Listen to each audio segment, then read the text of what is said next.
Hello team. For Tuesday's recording, we're using the Tascam DP-008EX, and it's here in this protective sleeve. I'll take it right out. It's a quite simple little box. It is a multi-track recorder, but of course we only need to use one track, so we'll be using track 1 to record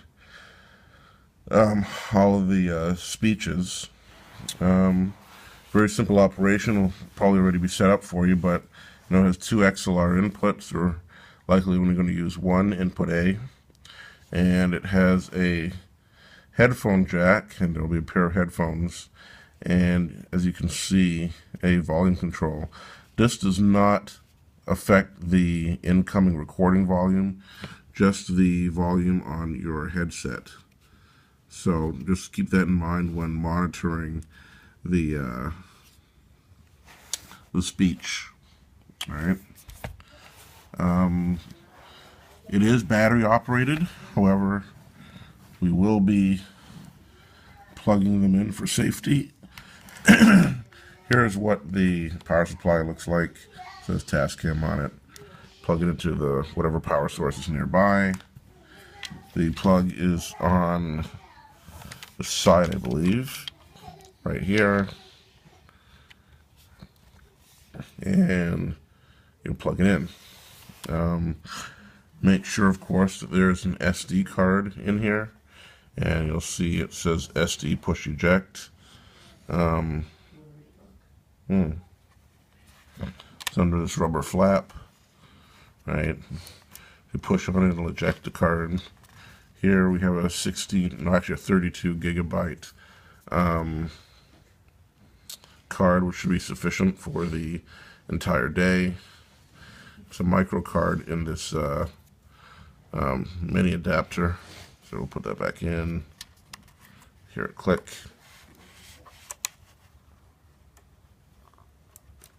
All right, let's put the rubber cover back on. All right. So there are also microphones. You'll see mic A and mic B on the front. We do not want to record from those. We want to record straight from the board. Input A and input B. I'm also setting up the second channel here onto one of the mics, just in case, say for whatever reason, their PSAV's board blows up or something, or they can't send you signal anymore. At least you'll be able to get an ambient recording. But that won't be good because it'll make a sucky recording and we'll all get fired. So that's like plan Z. All right. Here's how you turn it on. You hit and hold, right, the power button until it starts doing that, all that Tascam stuff and little animation. And I'll do this, blah, blah, blah, right? And you'll see the track setting at 0, right? When you want to record, here are the relevant settings. You want reverb at 0, so all these reverb controls, I see this one got adjusted here when I pulled out the bag. We don't want any reverb, right? So that at 0. All the pan controls should be in the middle, so it's going straight to left and right. Here are the volume controls. Again, we're only going to use the first 2 channels. So this channel is going to XLR. This channel is the built-in mic. And with your headphones and with the meter, you'll monitor the levels to make sure they're not too low or too high. Here is the master volume, and this is your input volume. Right? Your input A volume, right, and your input B volume. Right? To record, this is the important part. All right? To record, you hit the record button on the channel. It'll start flashing. You are not recording. Notice that the counter is not incrementing, right? If it's flashing, it's not recording, right? I want to also put channel 2 to record, right? See, they're both flashing. To start recording, you hold down the record button. It says auto punch above it, but you know the international symbol for record, a circle that's red, right? Hold down the button so you can see the thing here too, the counter. Hold down and then press play. Right, and now you can see that the counter is now running. Now you'll see the 8 channels here and the 2 input channels, the 2 8 recording channels and 2 input channels. So remember I said I set up one of the microphones on B, and that is because of course there's no XLR input into here now. The only audio coming in was just my voice. Now you'll also see that that level looks really low. So you can do 2 things here. On your channel, right, on input B, you can bump that up.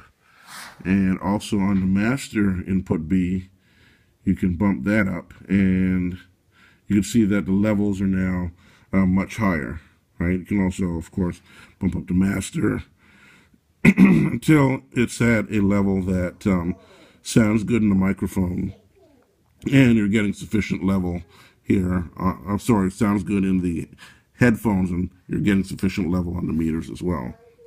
And of course, you see we've gone to a minute and something. So now you can verify that it is actually recording to something. So at the end of your session, what do? Right? Simple, the international symbol for stop, of course, is a square. Right? It's a plain white square. Hit the square.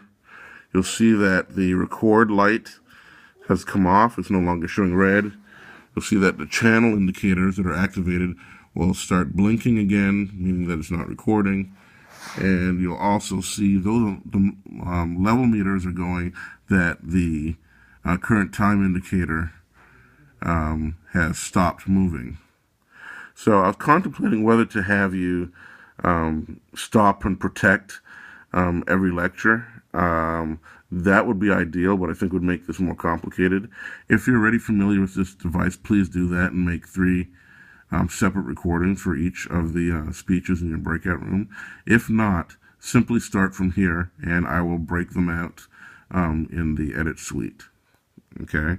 So to start from here, do not go back to 0, of course, because if you do, you will erase everything that you've recorded. So, right, mind the counter. Don't try to rewind or anything like that, right? Make sure it's not at 0, right? And again, you'll hold down the record button, press play, and it will continue to record again. You'll see the LED light up on the record button. The track record buttons will then remain steady, and you'll see the counter again begin counting up. All right, this thing can do, I don't know, maybe about 12 hours of recording on its current capacity. So you do not have to worry about running out of space, because you won't. For whatever reason, if there's a power outage, there's spare batteries around, and there are spare memory cards.